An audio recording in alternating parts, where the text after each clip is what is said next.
नागौर में retired teacher ने अपने दोहिते की शादी में 2 करोड़ रुपए का मायरा भरा। 250 के कारों के साथ परिवार सभी रस्मों को निभाने पहुंचा। इस मौके पर 1 करोड़ 1 लाख रुपए नगद दी, सोने चांदी के गहनों के साथ ही मायरे में प्लॉट भी दिया।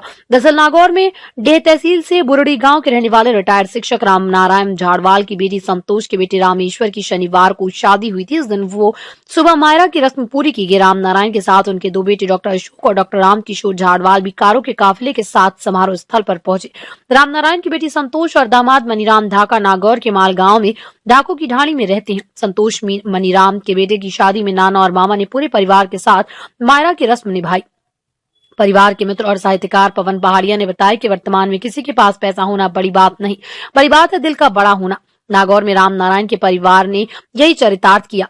भांजे के विवाह से पहले पूरा परिवार भारत भर ने आया। बुरड़ी निवासी राम नारायण झाड़वाल का बड़ा बेटा डॉक्टर राम किशोर ऑस्ट्रेलिया में नर्सिंग ऑफिसर है। छोटा बेटा डॉक्टर अशोक झाड़वाल नागौर जिला मुख्यालय के जेएलएन अस्पताल में एमडी के पद पर कार्यरत है। परिजन ने बताया कि मारवाड़ में मायरा भरने में कोई भी परिवार जिस गांव में जाता है उस गांव की सरहद में घुसने से पहले सीमा पर खेजड़ी के पेड़ को भी बेटी की तरह चुनरी उड़ाई जाती है। इस परंपरा के बिना उस गांव में प्रवेश नहीं करते। प्राचीन काल से चली आ रही इस परंपरा को भी भात भरने से पहले निभाया गया।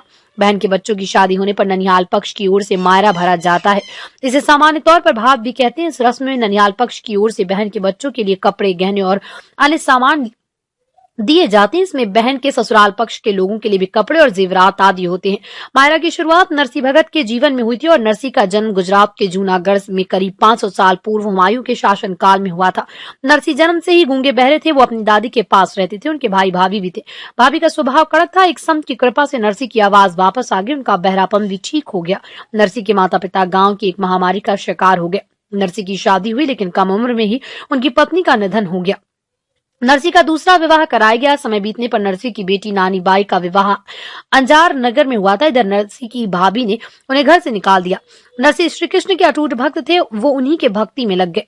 भगवान शंकर की कृपा से उन्होंने ठाकुर जी के दर्शन किए। इसके बाद तो नरसी ने संसारिक मोह त्याग दिया और संत बन गए। उधर नानीबाई ने पुत्री को जन्म दिया और पुत्री विवाह लायक हो गई थी। लड़की के विवाह पर ननिहाल की तरफ से भात भरने की रस्म के चलते नरसी को सूचित किया गया था। नरसी के पास देने को कुछ नहीं था। उसने भाई बंधु से मदद की गुहार लगाई। मदद तो दूर, कोई चलने को भी तैयार नहीं हुआ। अंत में टूटी फूटी बैलगाड़ी लेकर नरसी खुद ही बेटी के ससुराल के लिए निकल पड़े। बताया जाता है कि उनकी भक्ति से प्रसन्न होकर भगवान कृष्ण खुद भात भरने पहुंचे थे।